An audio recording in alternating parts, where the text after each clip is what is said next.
broadcast 1, race officer speaking. Pressure coming here, pressure coming. We're 1.5 below. Stand by, 2 dives here, boys. We're looking at 10.5 and 42.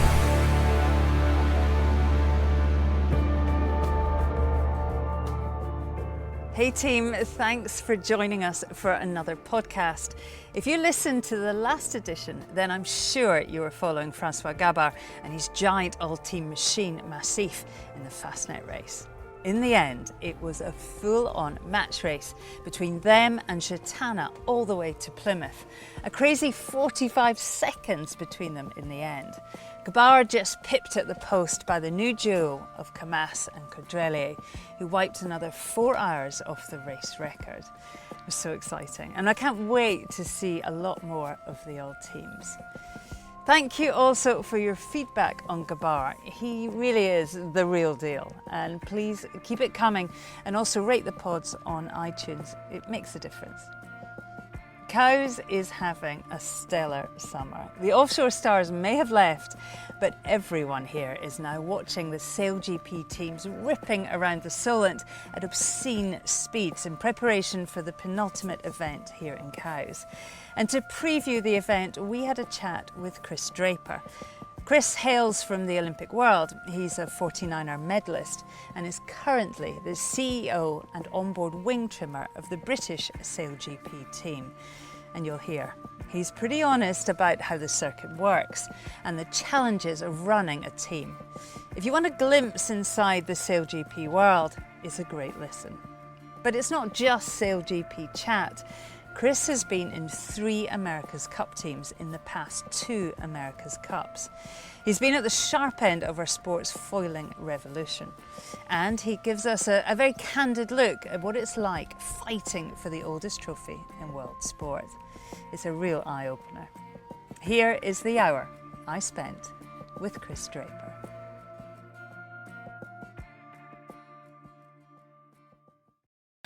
You want to fly the boat as high as you dare to go as fast as possible. You completely wholly believed that you were going to win. And then when we didn't, it was like a ton of bricks, you know. As a wing trimmer who really doesn't have an aerobic role, I was absolutely rooted.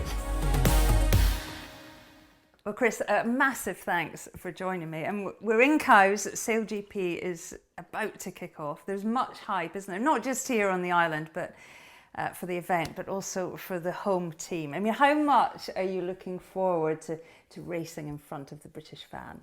Thanks very much, Shirley, for letting me come over. I mean, massively excited for me personally.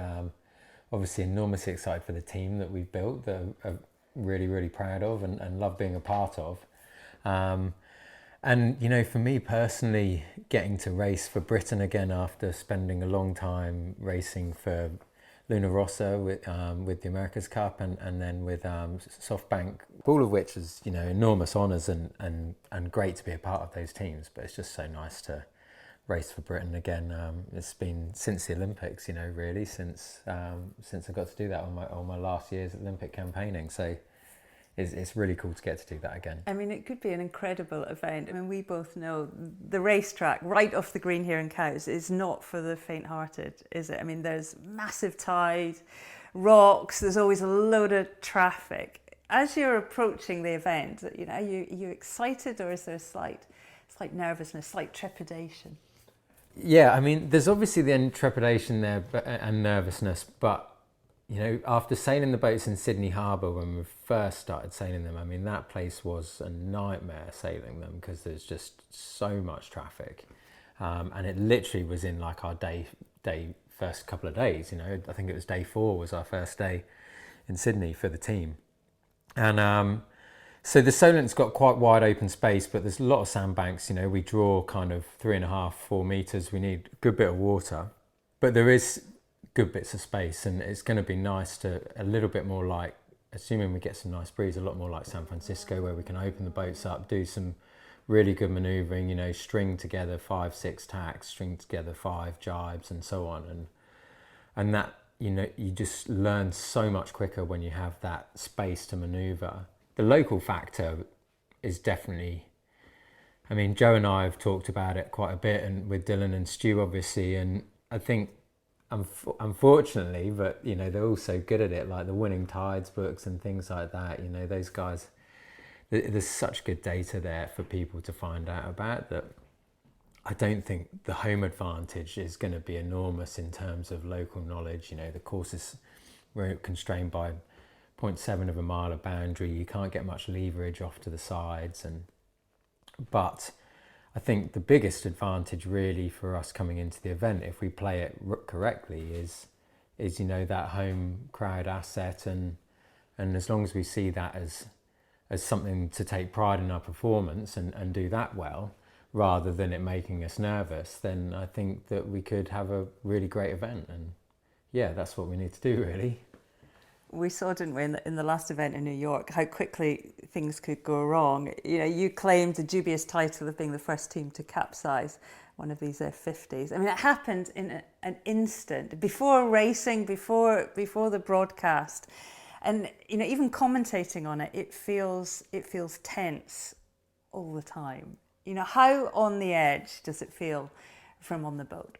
I think that it's always been hard to get across to people how much these boats are on the edge when we're sailing them. You know, it takes such intense concentration to sail them in steady conditions, and then you chuck them in the conditions that we had in New York, and especially before that first race. I think, you know, as that day went on, in that first day in New York, watching it all back, you know, the day kind of tamed off quite significantly, and we always knew.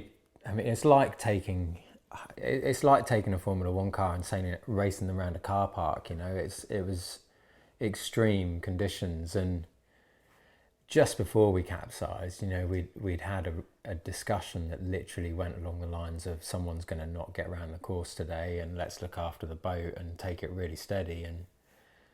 And as you can imagine, we've spent a lot of time in hindsight talking about it and what we could have done differently, and you know, analysing our performance on the Sunday, but also, you know, going all the way backwards. You'd like to, okay, so how did we deal with the actual event, and when it happened, what could we have done to have changed it? What did we miss, and so on, that caused us to capsize?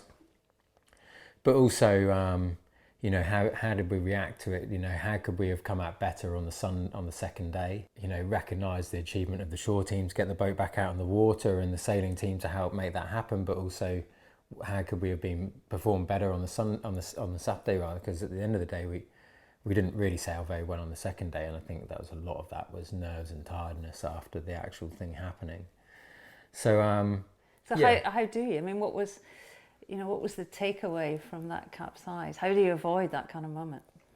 Well, I think what we realised afterwards was that we talked about sailing safely, but I don't think we really put an actual quantifiable point on what was being safe. You know, it's flying super low, it's backing the rudder differential right off, and just trying to reduce the risks of all those things. You know, we come away from all the other events, you know, even like, well, you guys are talking about it all the time on the commentary, that, you know, you want to fly the boat as high as you dare to go as fast as possible, and so you don't want to do that in New York, though. So you found out very quickly. And yeah, so I think that was one of the biggest things, that we didn't really quantify what safe mode meant, and I think, you know, our capsize was an enormous wake-up call for all the other boats. Was it your first capsize in one of these big boats? Yeah, it was, annoyingly. Yeah, I mean, for me personally, I capsized with Team Korea in Plymouth in that Carnage event when we first started sailing the AC45s. And we did have one secret capsize as well in Portugal, in Cascais, that we tried to keep quiet and under the radar.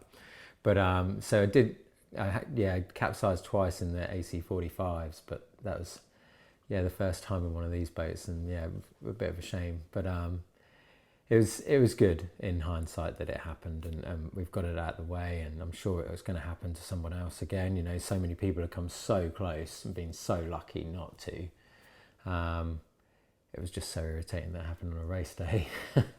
Let's talk a little bit about the event generally. We're 3 events in. It's got a punchy strapline, hasn't it? You know, sailing redefined. You know, how fresh does it feel? I mean, does it live up to that billing? I think seeing it in the Sydney event was awesome, but it was a total unknown. It was day one.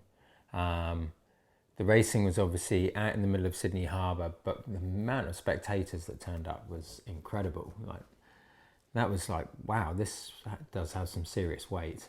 And then the San Francisco event, I think, seeing the photos from the hospitality and the grandstand and things like that of how close the boats were getting to people watching, and then the noise that they're making when there's 6 of them coming in, and literally Mark 1 jibe is like 50 metres off the shore, and you could, with a good arm on you, you could land your drink in one of the boats. Was pretty cool to see, and for me as a racer, I think that was the biggest thing, is that it's difficult when you're taking part in the racing, it's difficult to assess how it's being perceived by the people watching it. But for me as a racer, I finished those races, and as a wing trimmer who really doesn't have an aerobic role, I was absolutely rooted at the end of those races. It's like feeling every minute of 41 years old, like it was insane racing. And, even we had one race in particular that I will never ever forget, where we were matching tacks with Japan and jibes all the way for a whole lap and a half. And then they actually rolled us coming down the downwind, and then we just tried to do one less tack than everybody coming into the top mark, and it cost us the difference between first or second, and we finished 4th in the race. It was gutting that we finished 4th, but for the effort and the race that we'd sailed. But across the finish line, like, oh my god, that was insane racing. Like, really, it's so intense, and you take every bit of arousal from a 49er race or Extreme 40 race or something like that, or even like the AC72s, and like times that by 10, and you'd start to feel similar to intensity factor. So as an athlete, it's been really cool, just incredible racing. I mean, that's something coming from you. You sailed these boats in the last America's Cup. I mean, they're not new to you, and we'll get to that a little bit later. But I guess I'm wondering, when you left Bermuda, you must have thought, oh, well, that's that then. We won't sail these boats again. I mean, what did you think when Russell Coates contacted you about this whole new deal? Well, I was living on a cruising boat with my family, so yeah, we actually were completely full of food, and our weather window to go to Panama was literally 2 days later, when I got the call from Russell about this. And he there'd obviously been rumblings and rumours about it, and we'd finished the America's Cup in Bermuda and just wanted to decompress for a while. I'd done America's Cup pretty intensely for 7 years. We had a massive disappointment when Luna Rossa folded. We had an incredible team there in Sardinia that a lot of what we had learned we passed on to Team New Zealand, and was really pivotal for Team New Zealand achieving what they did. And in hindsight, that was really sad that all fell apart. Team Japan was an incredible experience, but I just wanted to get away from the America's Cup for a while, and so we went off and we brought ourselves a cruising boat, and went and did that, which was incredible. And we basically we were setting off to go and cross the Pacific, and Russell called about the British team, and there'd been some discussions and rumblings about some of the other teams, but I was really keen if the opportunity was there to do the British team. But I wasn't sure whether I'd get the chance or not. And then when it did come along, it was like, ooh, it's a pretty big decision to make. And obviously the family and all of us, it was a full family decision. So we gave up our weather window and we sailed to Grenada, which was where everybody sits in the hurricane season, and decided to think about putting the boat up for sale. Or go and think about it more, and then after a couple of weeks we decided to put the boat up for sale, and that was that. And then we started building the team from there onwards, and yeah, it's been incredible and amazing to build the team from nothing. You know, starting at absolutely, you know, the idea of the few people that were capable of driving the boats and go from there was, yeah, amazing opportunity. Yeah, and how fantastic, I guess, to be in charge of it all, to be making all the decisions, especially when you've come from the America's Cup world.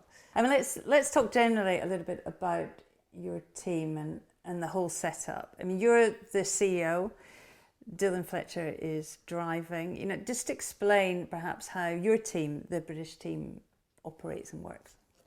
Yeah, so Dylan is the skipper. So obviously, as soon as on the water, the boat is his responsibility. You know, it's probably been a bit tricky for him and I, you know, in the early stages of him getting to know the boat and being able to give him those reins. But he's absolutely all over it now, and been incredibly mature about the way he's learned to manage a boat, alone with a steering wheel, you know, but just, you know, the wing, all the people. It takes an enormous amount of orchestration and you know, communication skills to get the boat in and out of the dock, and just to start with. And he's really embraced that and done an incredible job there, which has been brilliant to watch. And then Stu Bithell, his right hand man in the 49er, who, you know, incredible feel and yeah, an amazing sailor and person to be around and have as part of the team. Stu takes on the flight controller role. In Sydney, he did more of the kind of tactics and strategy when Dylan was still flying the boat. But when we went to San Francisco with, you know, the plan to have the flight controller flying the boat, that was what we wanted to do. And we'd always seen the potential there, watching the Kiwis in the America's Cup. And so we really wanted to move that way if we could, and it really lent itself so well to the style of the way they sail the 49er. So that was something we were really keen to do. Then we've had a couple of guys working with us from Ineos, which has been fantastic, with Nick Hutton and Neil Hunter. Those guys, Nick was with us for the first two events, and he brought a wealth of experience of effectively being the flight controller for most of the teams. The way that they were set up in Bermuda, other than the Kiwis, were that there was someone flying the boat out of the tacks and jibes, and Nick was that person for Ineos, or BAR at that time. So he had a lot of experience there to share, that he helped Stu with in the early days of flying the boat in and out of the manoeuvres, and you know, obviously enormous experience of these boats and working in these teams and handling these boats. So he brought a massive amount to our group early on. And then and Neil as well, you know, he's kind of, you know, the model athlete really for this kind of sailing. You know, he's gone from Olympic sailing to very quickly moving into the Youth America's Cup, to getting pulled onto the race yacht for the actual America's Cup, to, you know, being one of the best grinders in the world. So he's been great to have, and we've managed to keep him the whole season. You know, Ineos have been enormously supportive to let him be able to do that with us. But unfortunately, we're going to lose him at the end of the year. And then Richard Mason, who, you know, I've known Rich since coaching him in Oppies, and you know, I went to the Oppie Worlds coaching him actually, and seen his career, you know, really take off, and it's so experienced, you know, and he's been enormously diverse, but has always been sailing the highest level boats as well, foiling and so on. So he was a really obvious choice, and he was also very good friends with Dylan as well, so it kind of fitted really nicely. And then Matt Gottrell as well, who, you know, my experience with Team Japan and bringing, like, we brought Yuki Kasatani, who's with the Japanese SailGP team, into the team, and he was a rower, and he became an incredible grinder and is fantastic now. And then we had the opportunity for someone like Shrek, Matt Gottrell, who had done some really high level Olympic sailing as well, but also gone and won a gold in rowing, and he was a really obvious choice. He's been fantastic and brings a lot of that work ethic of the rowers and the training regime and so on to it as well. So those guys have been incredible to have. Let's talk a bit about Dylan Fletcher. I mean, he was plucked really from the refined world of Olympic 49er sailing, but without a quiver of Olympic medals on his CV. But he has quickly earned his stripes, hasn't he? I mean, his strapline, I guess, is the fastest learner in SailGP. I mean, to me, he also seems like a whole different person from that shy, slightly awkward man at the launch of the series back in London in October. What kind of competitor is he?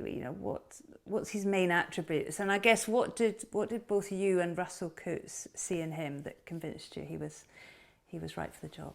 Well, I think in Russell's words, Russell saw a lot of himself in him. I first met Dylan sailing with Simon, when we were both when we were all Olympic campaigning, and we'd be doing lots of training racing, and we used to do lots of obviously really, really short course races, and there was this really young guy that had just come out the 29ers, and he's just constantly questioning, like, Jesus, this guy won't go away. Like, it's just asking so many questions. Then we learned that he'd only started sailing when he was kind of like 14 or 15 or something like that. And at that point, he was only like 20, so he hadn't been sailing that long at all. And he was sailing with a chap called Alan Syne, who was, Alan was incredibly talented as well. And, they had a really successful 49er campaign together, but were really disappointed not to win a medal in Rio, and were very, very close. Really, it was just one jibe in the medal race, and that was it. So, I think you say that Dylan hasn't got an Olympic medal, but I'm confident he will have very soon. And when Dylan, there was obviously quite a few people on there as the options for who could be capable of driving these boats, and you really have to look back at history of people that have jumped on these kind of boats and look at what kind of level of sailing they've been at, what disciplines and style of racing they've done. The Nathan Outridges, Pete Burling, it's easy to compare those guys, and from Great Britain, the best example is Dylan. It must bring back memories of your own Olympic story, Chris. It was a little bit different in that when I stopped Olympic sailing, I was actually pretty fed up with the sport for a while, and I planned to stop, to be honest. Simon and I went to Athens and didn't achieve what we hoped to achieve. In hindsight, we should have enjoyed and celebrated and loved every moment of our experience at the Olympics. And unfortunately, that's one kind of major regret that I have in the sport. But we worked so hard to try and make amends straight after Athens that we got to the end of 2006, and we'd been number one in the world for a long time, and we'd won the Worlds, we'd won the pre-Olympics. We were in great shape, but we just burnt out, and then it came to 2007, and Stevie and Ben were just chomping at the bit and hungry as anything, and absolutely demolished the Worlds in Cascais, and suddenly that was it, and we weren't even going to qualify for Beijing. So it was at that point I kind of wasn't that fussed about going sailing for quite a while. So, and then I found the Extreme Sailing Series, and some my closest friends encouraged us to go and do it again, with Bolkers and Pete and Freddie.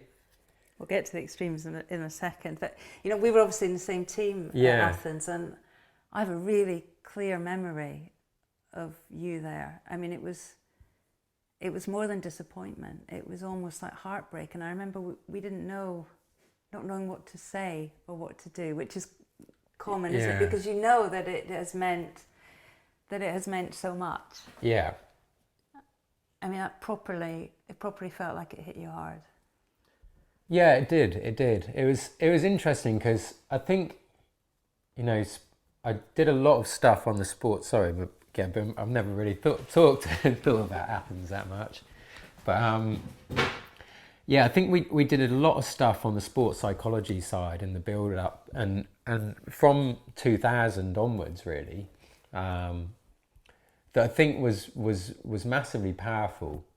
But at the same time, you know, it really made you so one-track minded in that you completely wholly believed that you were going to win, and there was no uncertain terms about it. And then when we didn't, it was like just a ton of bricks, you know. Didn't know what to do with ourselves, and you know, and also I guess in some ways I felt bad for Simon because he you know, we in many ways we threw away our silver. You know, we were guaranteed a medal, and all we had to do was beat Roddy and beat that guy by a certain amount of points, you know, and we got a silver, but we still had that belief that we could win gold, so we went out and tried to sail a risky race and then ended up with bronze, but you know, it still was an incredible achievement, and the Olympic campaign that Simon and I put together was awesome, you know. And I guess it was just, yeah, we just worked so hard on that belief that we were going to win that when we didn't, it's really sad now in hindsight to think back about my Olympic memories. It's a shame, but I guess that was just the way we felt at the time, and part of that is why we had the success that we did have through our years together. So I guess I shouldn't think about it with remorse, but yeah, it was a tough one at the time. What advice would you give Dylan and Stu, I guess, going for the next Olympics?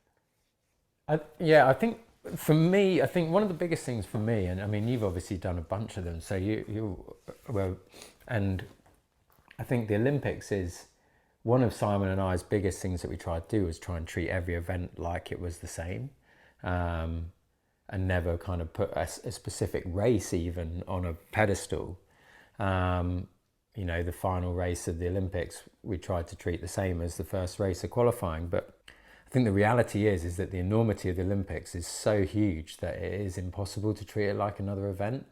And with hindsight, you know, that was a real mistake that we made.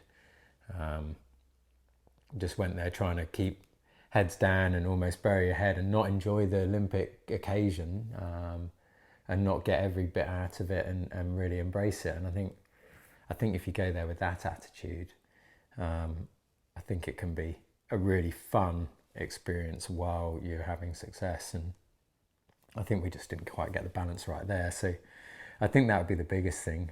But you know, Stu, I think for those guys as well, they'd be going to their second Olympics, both of them. So I you know, they're so measured these days. The Olympic campaigners, they're so refined in all of the classes, so well prepared, from all the support networks to all of the people that are coaching them that have experienced the games, and you know, people like Ian running the team and so on. So, well, not running the team, but running the RWA, and then Mark running the team. They, you know, they're so much better prepared than we ever were, and I think that they've got all those skills there that, for people like me to try and give them advice, this is just like a waste of time, to be honest. So yeah, but I think the biggest thing is just to enjoy the Olympic experience. Well, you mentioned the extreme 40s. Let's talk a little bit about that. I mean, it was the birth of fast cat racing, stadium racing, inner city sailing. And it felt like a huge leap, and we were lucky enough to be involved right at the very beginning. It was so exciting to be a part of it. It felt so fresh, and it felt, to me anyway, it felt we were right at the beginning of something really special. What are your memories of those early years? Yeah, some really different memories. It was an amazing opportunity that I don't think any of us realised quite how lucky we were at the time. And, you know, have some such funny memories of some of the racing. I remember the first event in Lugano, I mean, I'm sure you can. Well, you won. We won it. You absolutely smashed it. I saw Maniac the other day, actually, and we were talking about that event the other day. And Chris May, my tactician. Yeah. And I know I'll never ever forget that gust that came through, and wiped out a lingy. And I remember we were going downwind, heading towards the wall. I'm like, oh my God, how do we round up? Like, just no idea how to turn the boat up. And we had a similar one with Dylan, actually, in the M32s the other week when we were doing a round the island race in Newport. But yeah, so that was a really fond memory. And then I remember another one in Amsterdam. I don't think it was the last event of the year in that first year. It was when Alinghi kept starting like 40 seconds behind everybody. They'd worked out that then you got the puff that pulled you through and you got to the lead at the bottom. It was ridiculous racing, but I remember we were winning a race and we got this huge backing shifting puff. And it just put us in irons in the middle of the river, like completely stopped. And we were literally like 8 minutes behind, and and there were so many people watching, and we just got like a slow clap as we sailed to the finish line. I'll never forget like how tail between the legs we felt, and just laughing at ourselves on the boat. But 1 year in Amsterdam. I think it was the first year I did it. I mean, it was a sort of slightly wide canal, to explain it, with massive big buildings on either side. So the wind just arrived from nowhere, didn't it, from the heaven? Yeah. We capsized on the grandstand. So our entire rig was on the grandstand. And Nick Hutton, who you mentioned earlier, he's now with Ineos, he just walked up the boat and the boat came upright, and again we got massive round of applause. It was funny moments. Yeah. I mean that play. I remember another one where we were like 10 boats wide coming into the bottom gate, and nobody could round up because it was only 11 boats wide or something. But yeah, such funny days, those events, and then like we touched on earlier, the event here in Cowes, we had an incredible event. You know, I can't remember. I remember we had one day where we got 6th, 1st and a 2nd or something like that. Like we just had an absolutely dream event, and that was a really fond memory as well from the extremes. It was blooming good days, and the start of this kind of racing and this kind of format, and we were just really lucky to be a part of that in those early days.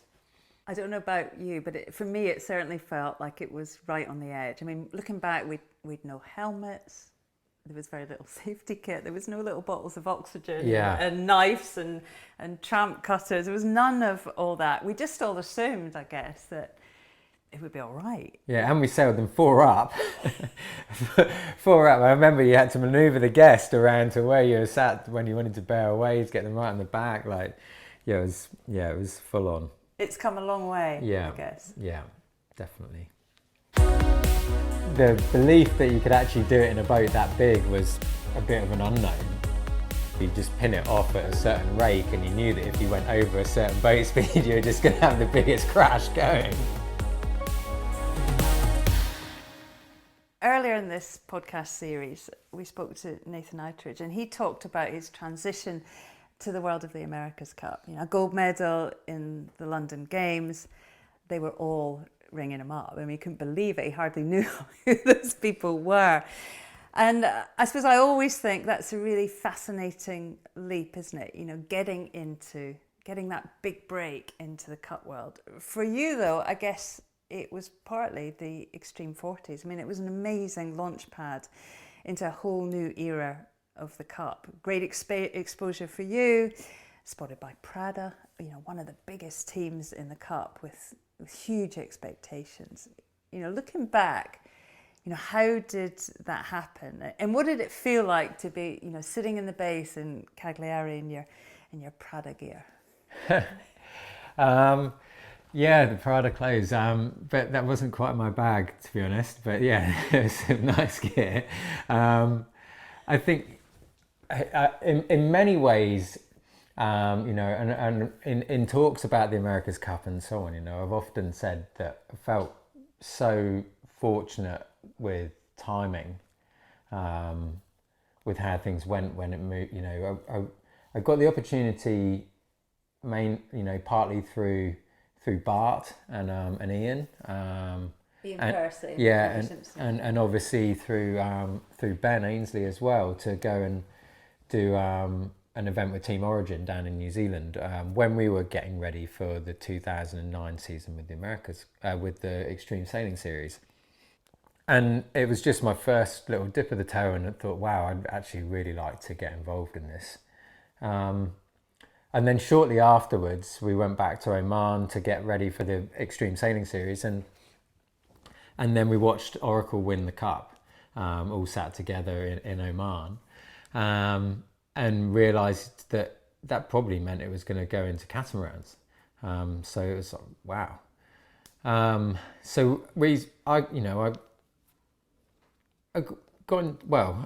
guess through circumstance, and as the season went on, we were doing well, and a few teams came and did some events. Oracle obviously started the circuit, and so got chatting to some of those guys, and then Artemis were getting some Extreme 40s and so on, and then I did some coaching for Prada as well, because they started doing the Extreme 40s the following season, and I actually stopped in 2010 to go back and have another little go at the 49er.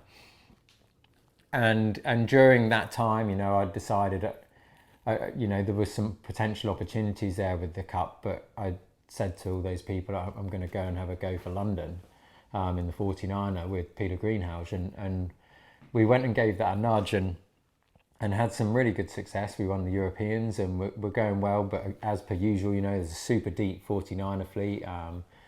But then we had a rubbish Sail for Gold regatta, which was the start of the trials. And at about that same time, I got the opportunity to do something. I got offered a role with Team Korea, which Team Korea, in hindsight, for three of us, was like an absolute career launch pad.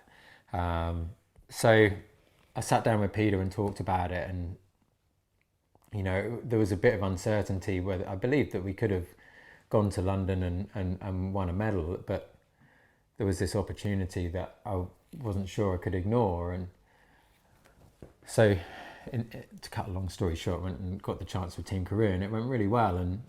And I'd done the coaching with Prada earlier in the year, and Max had called me not long ago to see where I was at and what my thoughts were. And Max Serena, Luna Rossa. Yeah, so we came out of an event, and I realised that it really wasn't going to happen. So I gave Max a call, and 2 months later I was off to New Zealand with the family, and started at Luna Rossa, and the next thing I knew, we'd got a boat to sail, and Bruni was my wing trimmer and tactician, which was an amazing opportunity, and we went from there, and that led me down the America's Cup. Something, Chris, that always fascinates me about the Cup is, as the racing approaches, and you've been all, heads down, day and night, behind a closed shed door, doing, all you can to get to the start line in good shape. And particularly in that Cup, the 34th America's Cup in San Francisco, the Kiwis launched their AC-72, and it flew across the bay. I mean, they made their massive machine foil. That must have been, some moment of realization. What was that like inside? You knew what was coming. We kind of knew what was coming, but the belief that you could actually do it in a boat that big was obviously a bit of an unknown. Just the loads, the prediction tools back then were very much in their infancy, and just, even people like Juan Kay didn't think you could do it, like absolute legends of the sport. So, and whether it was faster and the performance was better, and whether dragging that thing upwind, which we were thinking at the time, lo and behold, that was really quite silly. That it was better VMG around the course. So yeah, that was an amazing time then as a sailor, because we had all these different shapes and sizes of foils, and they all had nicknames and comedy nicknames, and that. Like what? they had the Kiwis had one that they called the Drysdale, which was the guy that had beat one of their team members to Olympic selection in the rowing or something, like just brutal. And yeah, we had one foil that was called the Draper, and there was another one called the CJ, and they were ironically, one was kind of quite stable and forgiving and very sort of, risk averse like myself, and then the CJ was very fast but high risk, and it would crash at any moment. So yeah, it was. I should probably name check Paul Campbell James at this point if he's listening. Yeah, so I mean, and we had no rate control on those things. We could move them, but not while we were on the fly. So, you just pin it off at a certain rake, and you knew that if you went over a certain boat speed, you were just going to have the biggest crash going. So it was amazingly fun days, those early days, trying to learn and make these boats foil. It was, a lot of fun. We felt like bobsleigh teams, just strapping in and off you go, just bear away, see what happens. It was blooming good fun. But yeah, the first day that we saw the Kiwi boat foiling, it was like, wow, this is actually on. How are you going to manoeuvre it? And then it was probably, I reckon it was only about 12 or 14 days later that we saw what we thought was a foiling jibe. And they learned to do it so quickly, it's unbelievable. So out of the Challenger series of the AC34, I guess you knew it was maybe coming, and you started the next America's Cup cycle for Bermuda back with Luna Rossa. I mean, it was all about foiling, wasn't it? It was about going fast. It was smaller boats. You must have really felt, Chris, like, yeah, this is my time. I'm in the right place at the right time. But it wasn't to last. Just perhaps, explain what happened to that campaign, because of course Luna Rossa weren't in Bermuda. Yeah, well, Luna Rossa for San Francisco was like very much wasn't a last ditch attempt. It was a predecessor to the next campaign. The whole idea was it was going to be, okay, we're going to do this campaign to prep the team ready for the next campaign. So, from my point of view, and a lot for all of us, it was an enormous opportunity. But we knew we'd got generation one of the Kiwi boat. They launched a next generation boat after that, and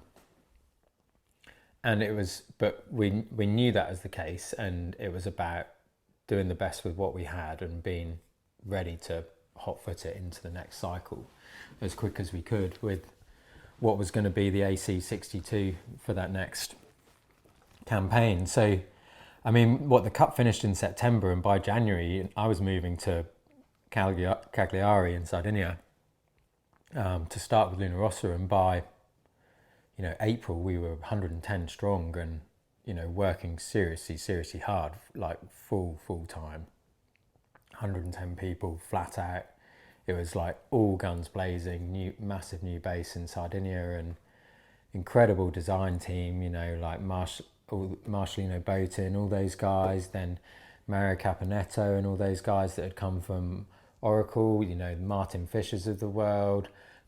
And we were quite slow. We were quite slow with our foil development, but obviously we'd all realised from the previous Cup that it was about foiling upwind, and it was going to be about tacking on the foils and keeping the boat foiling for the whole race course. And one of the things that we were working really hard on was we realised that with the hydrofoils, it pretty much correlates to the harder you make them to use, the faster they go. So you're flying them actively. As a human, it's not like there's a plane guiding your flight. So the control system can't be too good and effectively. But what we also realised was there was kind of a bit of a loophole in the rule, in that you could effectively have an algorithm like on a fighter jet where, when the pilot of a fighter jet pulls the joystick back, it's not like they're determining the exact flap angle or aileron angles and things like that. It's a computer that's doing that, and it's just interpreting their joystick movement. And there was an obvious loophole there in the rules that could be exploited. And I remember our last day of sailing with Luna Rossa was the first day that the autopilot beat the human. so we were two boating all the time, myself against Bruni, and we had enough members in the sailing team, really great bunch of people, you know. And it was the first day that the computer smashed the human. And we started to bear away and round up on the computer. It's like, oh my gosh, like this is enormous. The goal, the hurdle was then obviously going to be making the human link and make it fit in the rules. But that, and then very shortly after that day, in fact, that was our last day of sailing. And then we went and did a team building trip in the Alps. And sat down the second morning of that to have breakfast with Max, and he said, they want to do it in 45s. What do you mean? Like, because we were challenger of record, I didn't think that could anything like that could happen. I thought it was it had to be a unanimous vote, and I thought it was a wind up, you know, and kind of like shrugged it off. And so we did that team building event, and then we actually had a 10-day holiday.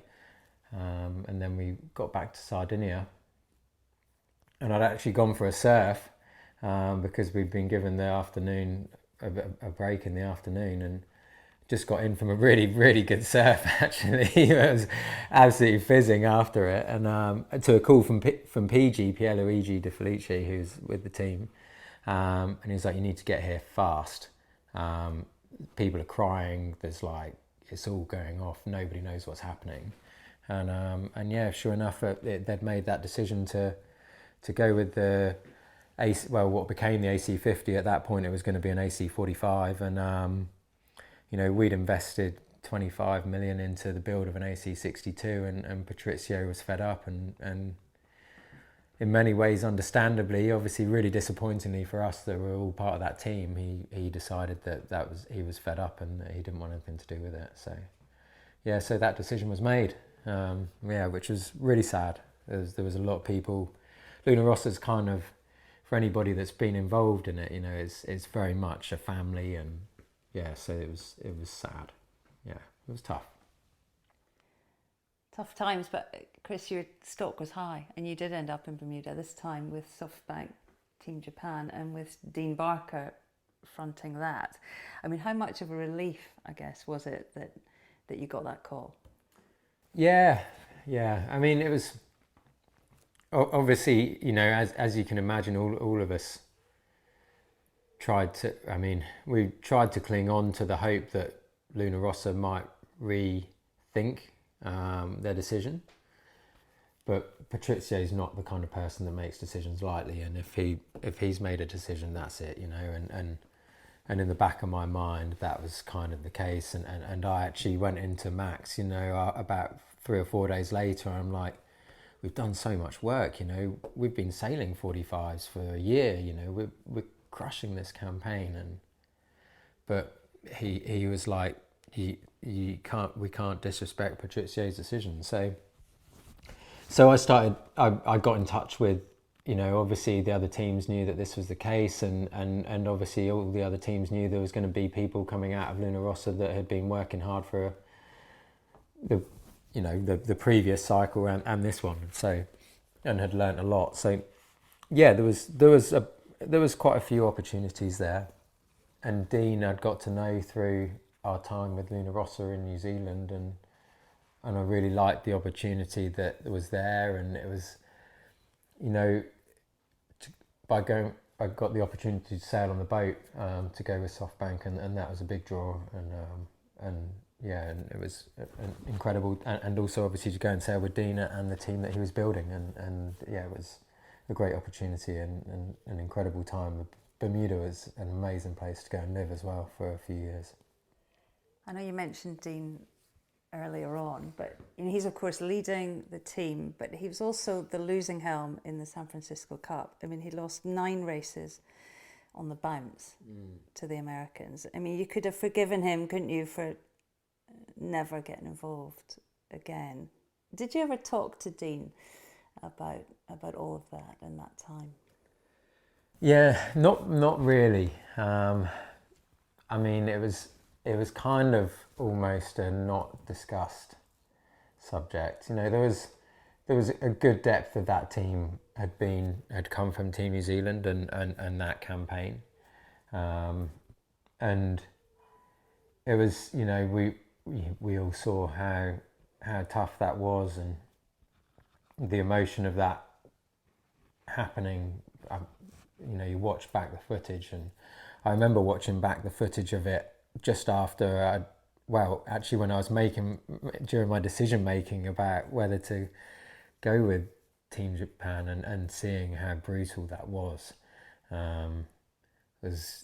just immense. But their ability to bounce back, and, you know, the Kiwis' self-belief, and, you know, Dean's especially, and all his guys around him, you know, they are just incredibly strong athletes and performers, and watching how they conducted themselves after that. And, you know, you've only got to look at Team New Zealand and how they conducted themselves, but also Dean and all the people that were with Team Japan. You know, they gave everything they had up until the absolute last possible minute, and it was really impressive to see. And I think, you know, Dean had a tricky role where he was running the team and driving the boat, and I think it's great to see him now getting the opportunity just to focus again just on driving, and all that weight of pressure be lifted. And with American Magic, I think those guys are putting together a really great campaign with a really great group around them again. And it's not. I've seen him quite a bit over the last sort of 6 months, and he looks very relaxed, and like there's a lot of weight being lifted off his shoulders, not having to run the team but just focus on driving. But yeah, a great honour to sail with, you know, one of the greats of our sport. I mean, each America's Cup is memorable for its own reasons. That's what's so special about it. But for me, Bermuda, those boats firing around the Great Sound. I mean, it was incredible to be there as part of the broadcast. But what was that like when you look back to Bermuda? One of the super cool things was, you know, the development in handling and people's ability to sail the boats. Like, you think back to, we did a foiling tack, I don't know, it was about October before it was May or June, so it was basically a year before the Cup, and you know, it was an absolute jag in the most perfect conditions of something that we believed could be possible, and kind of we were learning what seemed to be good as we were going through it. And then we did one, and we did it right in front of Oracle, and that was in perfect conditions, you know, like 19 knots, low drag, tiny little daggerboard tips. And I mean, obviously we later very quickly found out that the Kiwis were doing them almost at exactly the same time as us in New Zealand. But that massively governed a lot of the design decisions that were made, the size of the daggerboard tips and so on, and the way we went about making the boats work and so on. So yeah, it was just amazing to see the speed of learning up to 2 weeks or 3 weeks before the Cup, like some of the racing and the level that the racing was getting to the point where, you know, if you were leading, it was very hard to throw away a lead. Although we did manage to throw away a lot during the actual America's Cup, but that's a different story. But I think, yeah, it was incredible to see the level that people got sailing the boats. And, you know, all those days when obviously we were there for a long time with Artemis and Oracle, and we had some amazing racing with those two teams, just the three boat taking turns to race each other and stuff like that. Just epic racing, and seeing the level rise and rise and rise. For me personally, if I look back on my America's Cup sailing, then I nearly always could have thought what broader and wider as to what could be achieved with the boats. You know, in hindsight, our boat that we had in with Prada in San Francisco, even, you know, if we'd have canted those foils out, they'd have been epic for foiling upwind, you know, but we just didn't push the envelope, and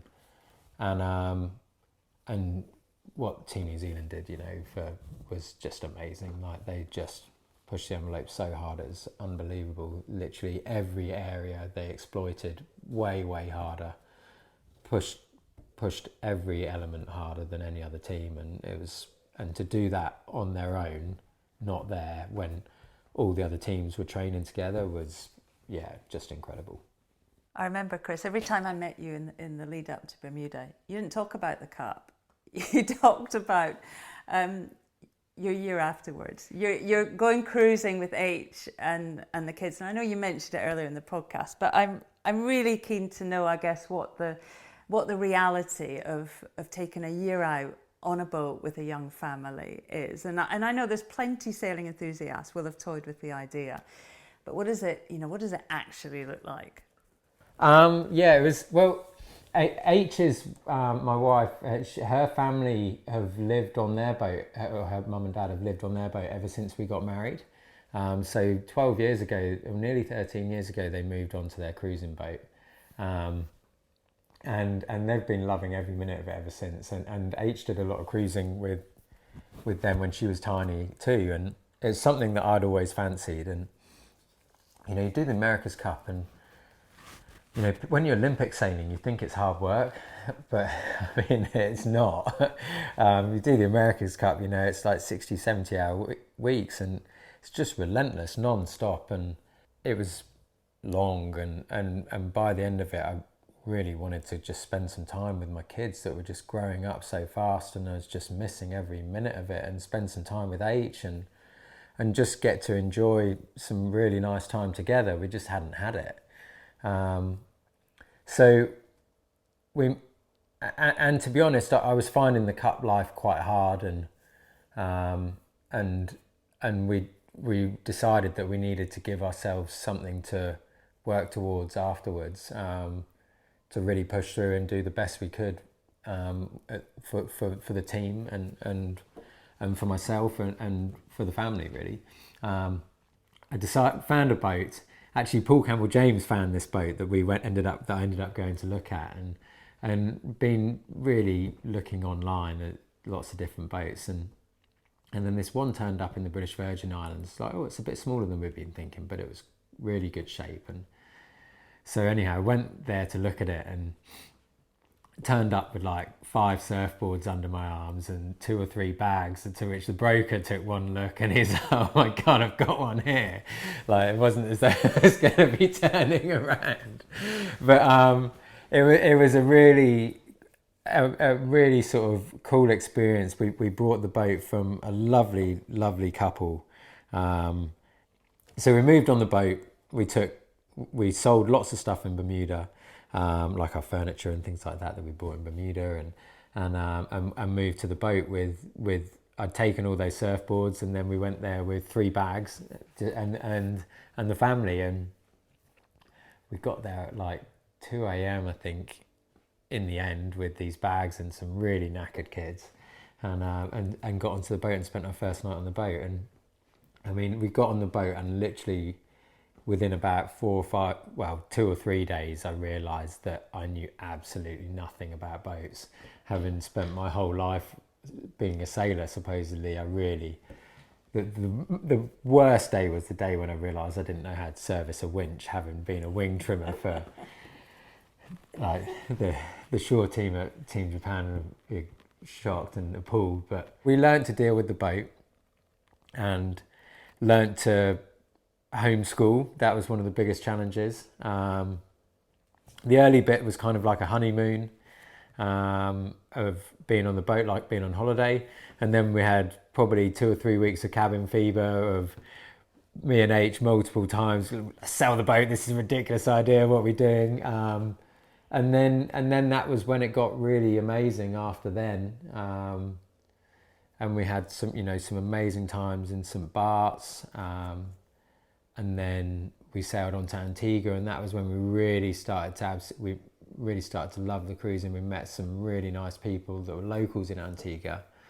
And then there were people like Shannon Falcone, who I'd worked with Prada, his family, and Louis Sinclair from Oracle, and his family, and loads of people that were super welcoming, and we met some lovely local families as well. And then we went through Hurricane Irma, and we thought we were going to totally lose the boat. We put it on the hard, and it was all insured, but the insurance company wouldn't guarantee it. And then he had, cut a long story short, then we got away with Hurricane Irma and sailed down to Grenada as quick as we could, get out of the hurricane belt. And that was when we first started to meet other cruising families and made some amazing friends. It was, really, really cool. An amazing experience. H kept a pretty detailed blog. We all, everyone who knew you followed it. And whenever she sent a picture, it was generally of you and the kids surfing. I mean, yeah. Did you pick where you went to based on the condition of the surf? I mean, how big a deal is surfing for you, Chris? Yeah, it's massive for me. Yeah, and it's becoming pretty big for my kids. Well, certainly for Harry. It was. I mean, that was one of the reasons why we wanted to do it, was just to go and spend lots of fun time in the water doing all the stuff we love doing. So, some of my fondest memories will be, like trying to kite surfing with the kids in between my legs on the board when they're really tiny, and surfing big boards with them on the front, and all of us together, and with H surfing in the lineup as well. And those times were brilliant, and that was, memories forever. For our listeners, and you'd probably be able to tell from Chris's voice, but he has a massive grin, massive grin on his face. It's definitely a passion. Chris, we've been talking for a long time, haven't we? Yeah, it's gone quick. Enough about cruising and enough about surfing. Let's just remind our listeners really of what's coming up at SailGP. I mean, give us a glimpse, give us the feeling of what these boats are like to sail at full speeds. I mean, the images from San Francisco, I'll never forget that. What does it feel like on board?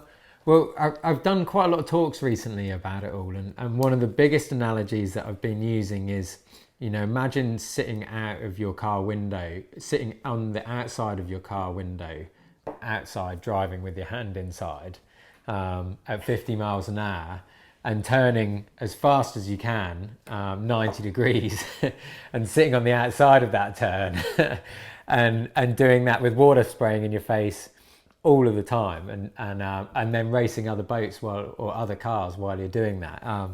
And that kind of gives you some analysis of what it feels like to sail on these boats. And then, the noise that they make is incredible, the foils whistling, and 6 of them careering towards you when you stood on the shore or watching from your spectator boat really is something that it's difficult to get your head around how dramatic it is. And Chris, we just did a podcast with French offshore sailor Francois Gabard, and he gave a lovely analogy, I guess, of this period in sailing. I mean, he thinks the sport is in the midst of a real revolution. It's really exciting time right now, and you're one of the guys at the very cutting edge of all that. Where do you look for inspiration? I mean, he was very much having to look out with the sport, but where do you see inspiration in this era of the sport? It's difficult to put I've got a kind of one that hit me a couple of days ago that was like, wow, that really is something that is affecting the sport, affecting water sport, is what we've been doing. And I've been trying to learn to kite foil the last few weeks. The family's been away for a few reasons, and I've been busy with work, and had a few moments when I've been able to kite foil every few hours in the evenings and stuff. And I met one of the guys from one of the kite schools down in Poole the other day, and he saw my foil and he was like, God, that's a nice foil. And one of my friends said, oh, Chris is involved in the America's Cup, and he's like, oh, it's thanks to you guys that we've got these incredible things, and that we've learned so much about it, that's why you're able to get on that thing and go foiling in a couple of days, and it's mad to think the trickle down, that so many clubs around the country now have like foiling Thursdays or foiling Friday, and everybody's out on their foils. There's windsurfers, kite surfers, moths, there's 101s, there's foiling ACAS, there's foiling catamaran, anything, they've all got foils on, and they're building motorboats to get around Lake Geneva, and you know, it's mad to see the trickle down. You know, yeah, I know the traditionalists will always say hydrofoils have always been there, and they have, but the understanding of them now, and what the America's Cup has given back to water sports industry is incredible. And it's been really cool to see that. I think, you know, you look at the version 5 boats and things like that, and yeah, like winches and blocks and all that kind of stuff moved on, and sail making processes moved on incredibly. But I think what Team New Zealand did, putting hydrofoils on their AC-72, and you know, the trickle down now, 8, 10, 9 years later, is just absolutely astronomical. What do you think the future holds for the sport? It's a tough question. Yeah, it's a tough question. You know, I think I have to say that I think that the new AC-75s are going to be blooming incredible as well, and another step forwards in knowledge and learning and appreciate. And you know, those guys are testing stuff so quickly, so fast. You know, they're putting so many hours in.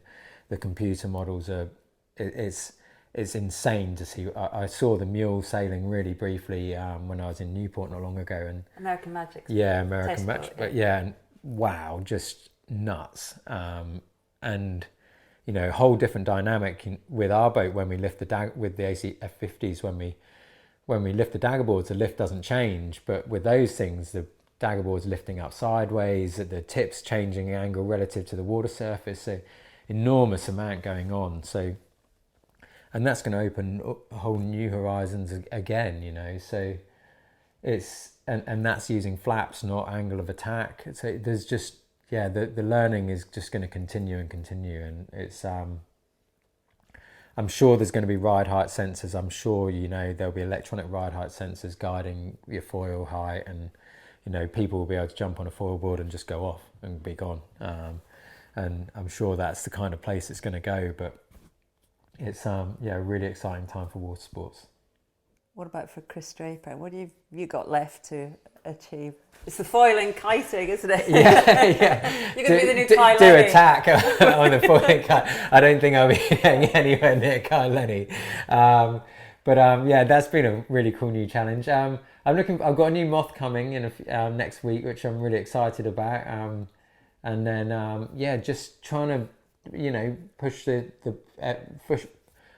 Great Britain SailGP team as far as we can. And you know, my biggest goal, to be honest, is for that team to be successful, for Dylan and Stu to qualify for the games, for us to be competitive in Marseille, but for us to become commercially viable in the next few years. You know, it would be so good to be able to stand back and see we took that team from nothing and now it completely funds itself. Would be incredible. So that's the goal for the next foreseeable future. Well, Chris, thank you. It's been a pleasure. Could chat to you all day. It's been really good to catch up. Yeah, it's been cool. Thank you very much, Shirls. You know, we thought that an hour was going to be tricky. I'm sorry to keep so long. And best of luck in Cows. Thank you very much. I hope that's whetted your appetite for the action here in Cows this weekend. Everyone's talking about the forecast. Saturday in particular looks pretty full on. Expect drama. It's also tight at the top of the leaderboard. And with a $1 million purse at stake at the final event next month, there'll be no quarter given here in Cows. It's going to be full on. Please let me know what you think of Chris's chat and the action this weekend. I'm easy to find at Shirley Sail on Instagram and Twitter, or just me on Facebook, or send an email, podcast@shirleyrobertson.com. Next month, we have US sailing royalty, the one and only Paul Kayard. It's insightful in many ways. The man, the America's Cup, the Volvo Ocean Race, and sailing for Disney. Still star sailing at a phenomenal level. Another really candid chat from a man with a ridiculous sailing CV. Until then, thank you so much for listening. Have fun on the water, even if it is at 50 knots. Sail safe, everyone. This is Castle 1, race officer speaking. Pressure coming here, pressure coming. We're 1.5 below. Stand by, 2 giants here, boys. We're looking at 10-5 and 42. This is Castle 1 standing by. Out.